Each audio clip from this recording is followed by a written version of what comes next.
Well, hello everybody, and welcome to Virtual Thursdays Dire Literary Series Summer. Welcome to the summer, everybody, and we have a wonderful guest, and it is Elizabeth.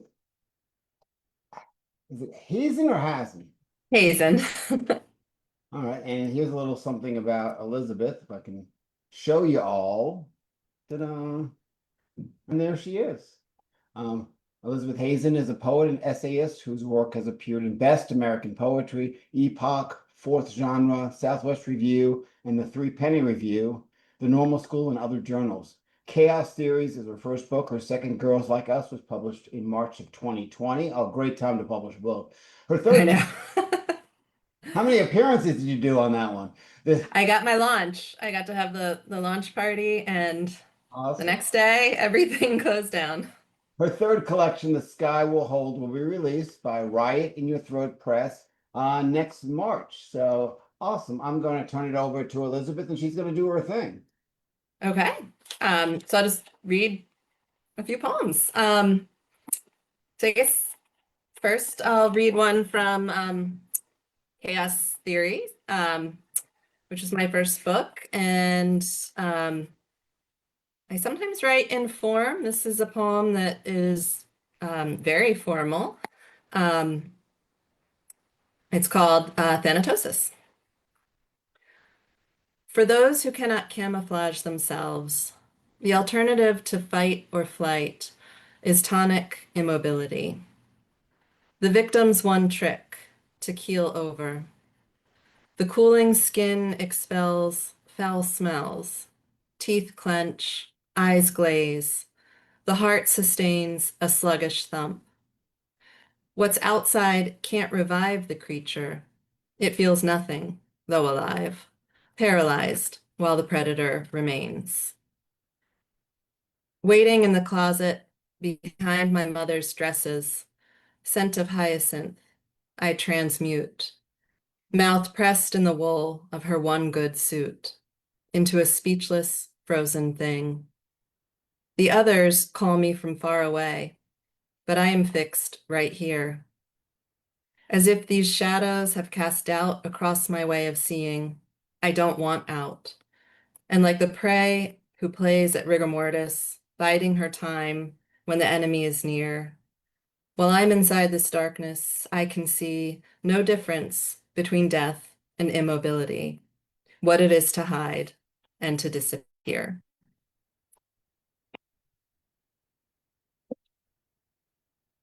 And then I guess I was just going to read, one from each collection. So this one is a little different in tone. I wrote it, I think it was like 2016 after the first Trump election, and the news then seems so charming and quaint compared to what it is now. Anyhow, this is the opening poem in Girls Like Us. I was an English teacher for many years, so it's kind of playing with the idea of literary devices. It's called Devices. Rhyme relies on repetition. Pink drink, big wig, tramp stamp, rank skank. Alliteration too. Peter Piper's pickled peppers, silly Sally's sheep. Silly trumping smart because the L's create consonants. Assonance repeats vowel sounds. Hot bod, dumb slut, frigid bitch. Even his line, girl, we'll have a fine time. Or her refusals, no, don't. In metaphor, we compare two things. Suppose a man calls a woman fox. We understand this is not literal. Same goes for pig, dog, chick. Same goes for octopus, as in, his hands were all over me. Metonymy relies on association. Suits, skirts, that joke about the dishwasher, if it stops working, slap the bitch. Synecdoche reduces a thing to a single part. He wants pussy, by which we must infer he wants a woman. We've been called so many things that we are not. We startle at the sound of our own names. Um, And then just read one more, I guess. This is from the forthcoming collection. And I wrote it after my husband had this fall where he, from a boat, it was just this silly accident. He was fine, but it was like broken ribs and some stitches and a very late night in the emergency room. And so this poem kind of came out of that. It's called Such Wonders. 2 a.m. coming home from the emergency room. Out on the boat before your accident. We killed the motor and waited for a green flare. When the sun hits the tip of a mountain's highest peak, emerald bursting like a science fiction time warp. Our eyes grew raw from staring at the sun, but nothing happened. Still, it was beautiful, the way the sky took on a golden tinge, and the water was almost glowing. Such wonders reveal themselves every day. In Cuba, our tour guide plucked passion fruit from the tree, its flesh tart as the bite of an angry kiss. Didn't we marvel at the sweetness? Our children were so young back then. Time expands like hot metal we're too afraid to touch. I've cradled the corpses of butterflies, wings intricate as cathedral windows, delicate as old parchment. I've opened stones to find trilobites, the tidiness of their hiding, a miraculous magic trick. Even grass grows right before our eyes. Last week, I learned that lightning travels underground when I saw the white oak burned up from its roots. It's good to be reminded of how much I still don't know, to be shocked into awareness as we seek relief from humid summers in a lake so cold it steals our breath. I didn't see what happened when you fell. You've stepped from boat to dock 100 times before. It was just a stupid accident, a broken rib and 13 stitches, nothing that would not heal. But all night I was angry at the fragility of your body, the split-second missteps that cannot be undone. Fatigue pixelated the night, grainy black and white like old TV. On the road home, I stopped in time to let a trio of raccoons dash past and disappear into the woods. By then, we were giddy with our own survival. So much disaster looms on the peripheries, but back at the lake, fireflies lit up the night, their slowly growing lights a comfort. For every flare that faded out, another one lit up. Okay. And that's what I got, or that's what I That's awesome. So that's yeah. from the new book, correct? Yes, yeah, that'll go in the new one. So your books, you've gone from Dead Inside, which is like zombie related, Oh then yeah. you went to Chaos, which had some interplay between science and society, and science as a metaphor, and science not as a metaphor. And then you Right. had Girls Like Us, which is, the subtle or direct gender roles that women fall into. So where does The Sky Will Hold fall in that sequence? Yeah, no, that's a good question. And I should say the zombie thing was just an anthology. It was just one poem. But and that same poem, the zombie poem, I think is in the first collection. But yeah, the new one, I guess there's a lot of poems in there about kids and sort of parenting and step parenting. And it's sort of like I don't know, the first book talked a lot about in terms of relationship, having a very young child and going through a divorce. And then the second book was like the aftermath of that. And then this third one, um, yeah, there's a lot about kind of finding my footing. And then, I remarried. And so adjusting to kind of a blended family. And then my son was a teenager over the time that I was writing those poems.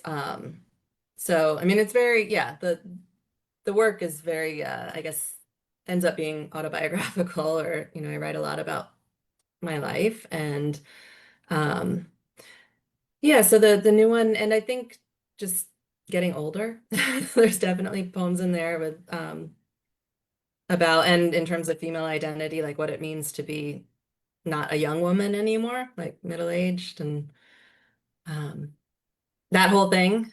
Um, You know, I don't know if that answers. I don't look at you as a middle-aged woman or a middle-aged poet. You're a wonderful poet. You look great. Do you write any po Thank you. Do you write any poems about, like I kind of painted myself into a corner there. I had to move really quick out of that. Do you write any poems in that in between time between your divorce and your marriage? Yeah, I mean, I think the second book has a lot of those, and I struggled with some issues with drinking during those years, so there's definitely like poems that address like addiction and things like that. I feel like this new collection, I'm moving out of a lot of that. Yes, the Janet Buck poems for sure. That was another podcast about disastrous dating, which occurred for me, yeah, between marriages.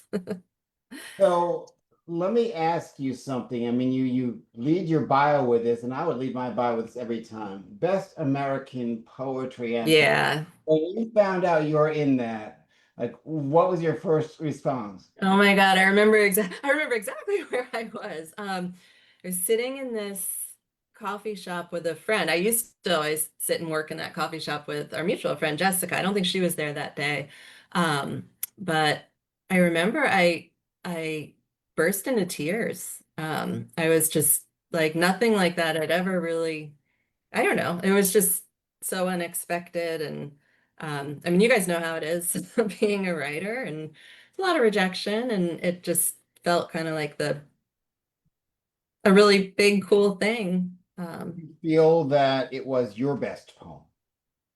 Um, I mean, I understood what it's actually the first one I read, which I don't know if I read it that well, but it's got a pretty tight formal structure, which is really fun to work with. So I feel like technically it was a strong poem. And then also, I mean, I like a lot of stuff that I write talks about sort of um, invisibility in various ways, like being seen and not being seen, and kind of the conflicting desire, to be seen, but then also like, oh my God, don't look at me. I actually don't. It's um, and so that poem kind of, I think, captured that. So Robert has a question. I think Yeah. trying to figure out which one is which. So as a teacher and writer, how do you share the spotlight with your students? And I'm wondering, does it either mean how do you promote the students, or how do you share your own successes with your students? So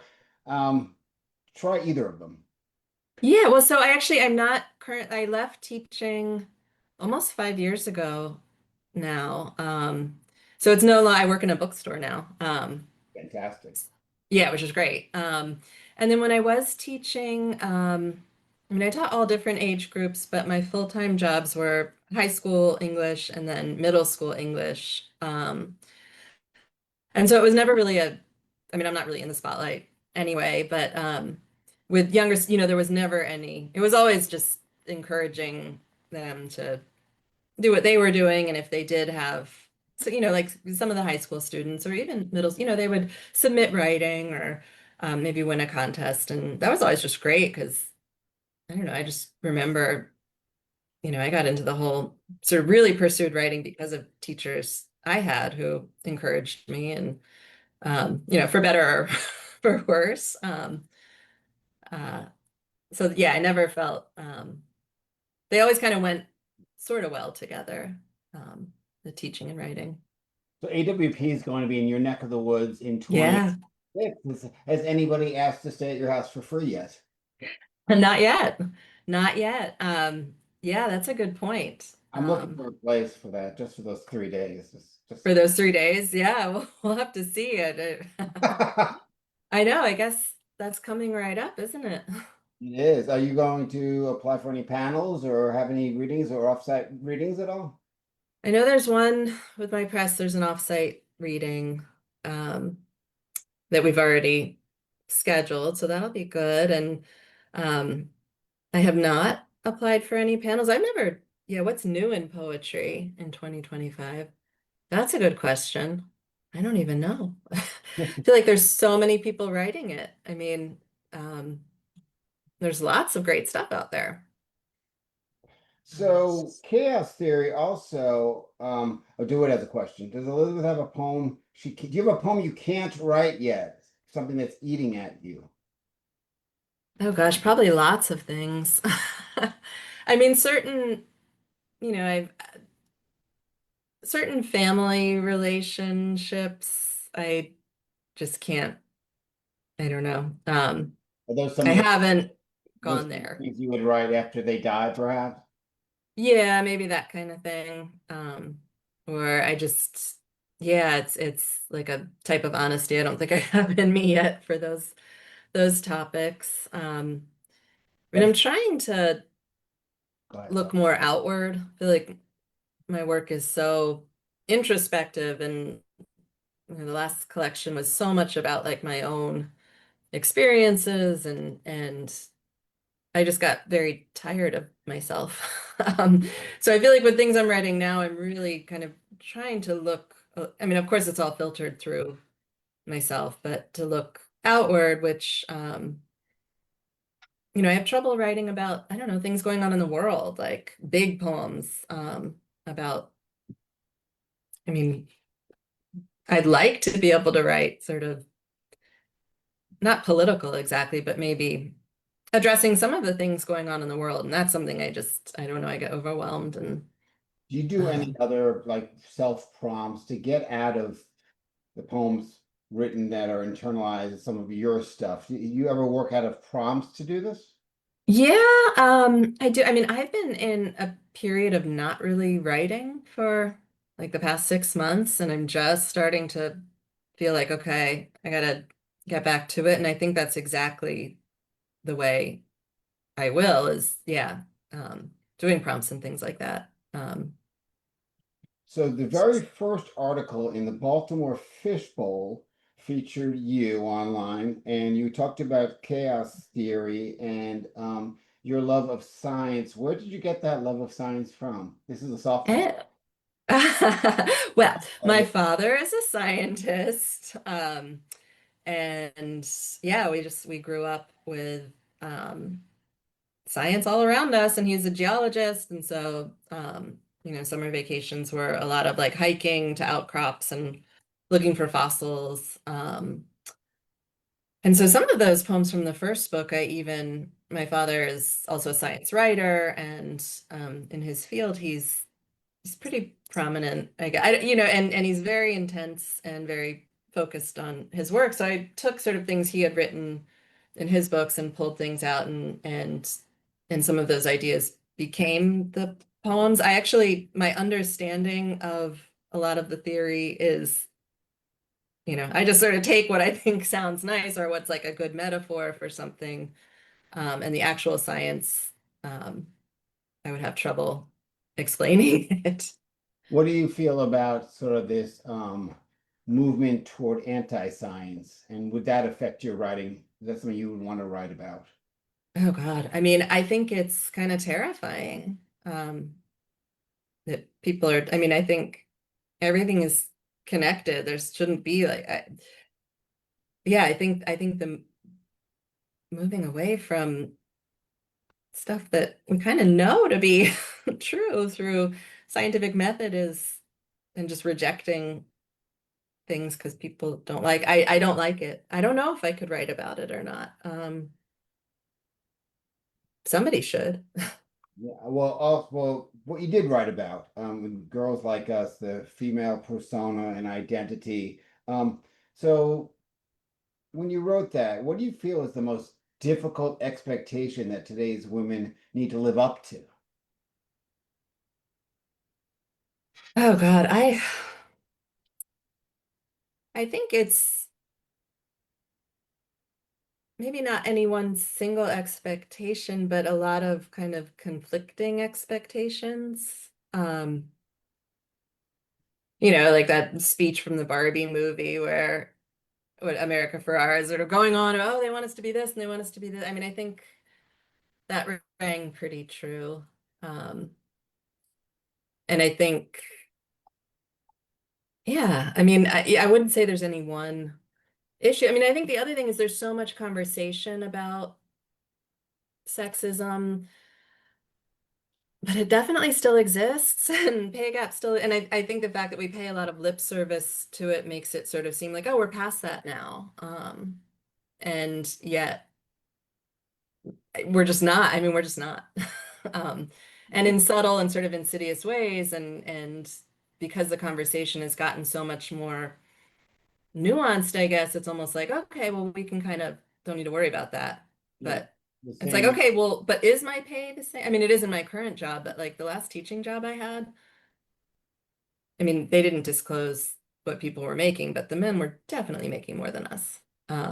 And like that to me is not okay for the same job. And like that shouldn't be happening now. And you know, then you talk to us, oh, that's not happening. That's not real. It's like, yes, it is. It really is. Um, So here's something from DeWitt. Do you see yourself as a persona? He's got a theory that memoir isn't about the writer is a metaphor, like the poet is. yeah.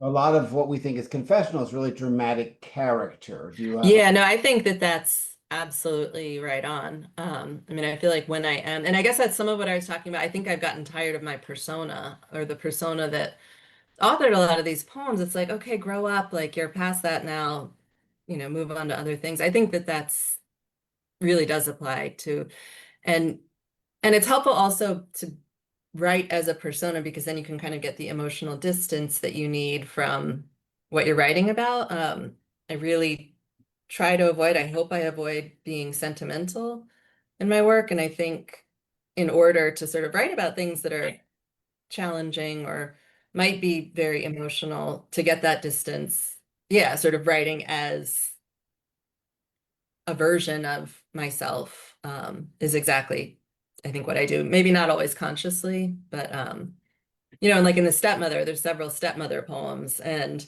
definitely was kind of embracing that persona of um, the evil stepmother um, in some of those. Can what's be the freeing. what's wrong with sentimentality in poetry? Or why are you balking at trying to not be Well, because I don't think it's sort of a surface thing. Like it's you know, like I'm suspicious of anything that makes me cry. Like if I'm watching a TV show and I get teary-eyed and I get really emotional, or I'm watching a commercial and it's like, oh, I'll be crying, but I'll also be angry because I'm like, you are manipulating me. Like you haven't earned my emotions. And I feel like that's sort of with poetry. It's like, you can go for sort of the easy, oh, that'll get a quick like, oh, or heartwarming, but I feel like emotions and like real human emotions are deeper than that and more complicated than that. And I would like for my writing to try to access them in ways that are also sentimentality tends to be kind of cliche. And yeah, so I just want to work a little harder than that and get to something that feels a little more real to me.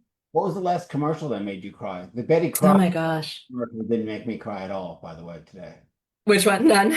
Crocker icing commercial did not make me cry. Oh, it's always the music, and I can't remember. My husband might be able to tell me. I don't know. Ones where there's like music and there's family and it's like showing time passing. All this time goes by. Maybe it was for like a camera or I don't remember. But yeah, it's just But isn't that all right? So isn't the lack of science, the keeping women's gender roles exactly where they are without moving it, and also sentimentality in commercials, aren't they all kind of in the same manipulative field in a way? yeah, maybe. I mean, yeah. We're I so programmed to like things and to be programmed to just take things at face value, and God, right. crazy now. Yeah. Yeah, it's wild out there. Do you feel that poets and poetry can settle the savage beast that our society has become?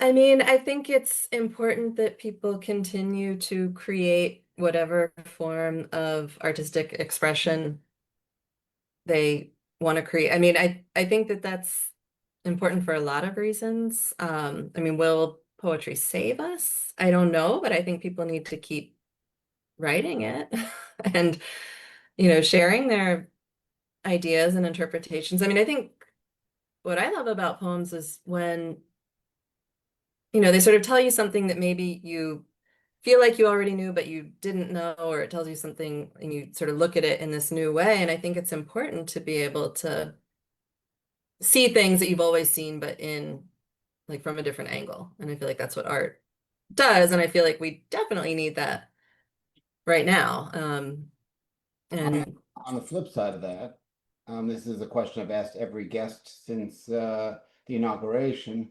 Are you fearful that your words might get shut down, or if you write something that eventually could put you at risk in any way? I'm not, I never think about that because I mean, honestly, I don't feel like my voice is far reaching enough anyway. I mean, I'd be thrilled if enough people heard me that somebody wanted to shut me up. Um, um, but also, I guess that's also a sign of, kind of the privilege of living in this country, or up to this point, that I think most of us feel, or many of us feel pretty comfortable expressing ourselves without worrying about backlash. Plus, it's like I'm a, white woman. So I guess, yeah, for various reasons. But I would say the top one is like, I would just be amazed if enough people heard anything I had to say anyway. Um, Thank you so much for being with us tonight. And Thank you. Thanks for having me. mm, there are the various books that we talked about: Girls Like Us, Chaos Theory, Dead Inside, where she has one poems and wow, I've had poems and short stories, but poems and essays about zombie, and here's the best Yeah, 12 years ago. Oh my God.